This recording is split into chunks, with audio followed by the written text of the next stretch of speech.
Cross Talk TV podcast. Peace.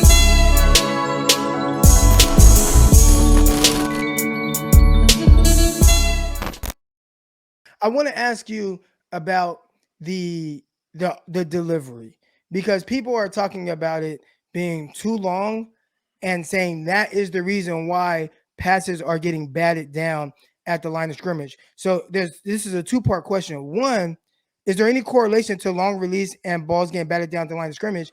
And two, what are some of the disadvantages of him having a longer release, or do you think that is long, or do you think that's an issue with it? I'll answer the second part first, I guess. So I do think that it is slightly long. Obviously, we've talked about it before, right? Where he'll bring the ball up, and as soon as he brings that ball up and it comes down. So this right here, from what the ball's in the carriage to when he brings it up and then back down. We talked about that a while ago. In my opinion, and I think in a lot of people's opinion, is a somewhat of a wasted motion. Because again, instead of just taking it from here back, it's here and then back. So this part right here is wasted motion. So a defender sees this and then down. Okay, now they know he's throwing the ball versus where it's just from here, and he'll get it a little bit quicker to come through. Now the thing is with the batted balls, Jimmy G, how many batted balls down, or how many balls got batted down? We look back to that Super Bowl. I think it was probably like 5 or 6 at least at the line of scrimmage, right? And Jimmy's got one of the quicker releases in the NFL for quarterbacks, right? So it's just, defenders are going to make plays on the football, right? They're going to make plays on the quarterback. They're going to bat balls down. I do think that sometimes it will be a hindrance because it is a little bit longer because of the wasted motion and the way that he sets and brings that ball up in the carriage and then right back down. That part of it, I think, is wasted. If he didn't do this, it wouldn't look as long as it is, right? From here to here is a shorter path than here to here. So that, I think, is the one issue. I think if he can try and shorten that or try and eliminate that just a little bit, I think that would help out.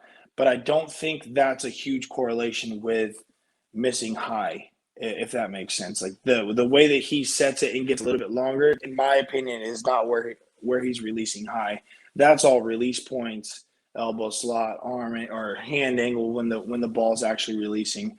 And I saw somebody say earlier, send him to Tom House in the off season or whatever it may be. And the thing is it. Whether he goes to Tom House, whether he goes to Quincy, whether he trains with me, whoever it may be, if I was to train him, it's the quarterback one would have to be willing, right, to mentally and physically make those changes. It's not something that's going to happen overnight with Trey Lance. Obviously, he's been throwing like this for a while. I'm sure that at some point or another, quarterback coach has probably tried to change those mechanics. I'm sure that Kyle may have asked him about those mechanics or how he throws the ball. But the thing is the NFL scouts knew what they were getting into the draft. Trey Lance was going to go top 10 overall, and every single one of them has seen these mechanics over and over during the pro day stuff or during his game film, etc. So they obviously weren't too concerned about it. And as we've gone on in the NFL, where they used to hold the ball up here on what they call the shelf, Aaron Rodgers was doing this stuff at Cal. Now it's become more free-flowing, a little bit more loose. Some people say longer, or it looks more like a baseball mechanics, where it's getting a little bit where we call like a flat L, where they take it away and then it's more of like that wind up. He gets a little bit longer with it, like I said, because he raises that ball up and pushes it right back down. But overall, the good part about it is he creates a ton of power throwing the ball. He's got some serious whip on the ball. And you've seen it yesterday. Almost every damn ball he was throwing was whipping out of his hand. It's coming hot. And sometimes it looks pretty, sometimes it doesn't. But overall, I think as he grows in the NFL, anticipation on throws, and I'm sure with a couple more off seasons, I can guarantee that he'll probably be working on it because people are going to be talking about it, or he'll notice that some balls are getting batted down, Some people are anticipating things or actually seeing him start that motion a little bit sooner as compared to a college defense and making breaks on balls. So I bet going into the offseason, if he goes back to Quincy where he is in Atlanta, that they'll probably be working on some of those things. But again, these guys aren't 12, 13-year-old kids or 10-year-old kids that don't have a ton of muscle memory established already. So to make those changes, it's not something that happens overnight. You got to rep it over. I mean, he'd have to do 3, 4, 5 days a week of doing it over and over and over again in the off season.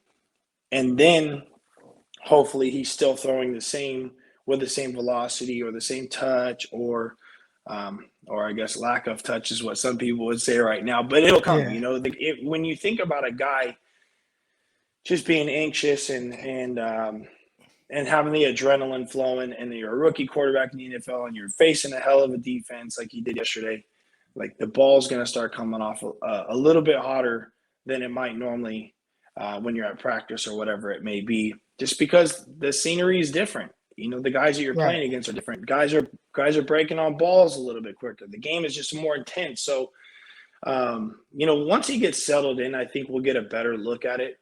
But overall, I think I think he shows some promise.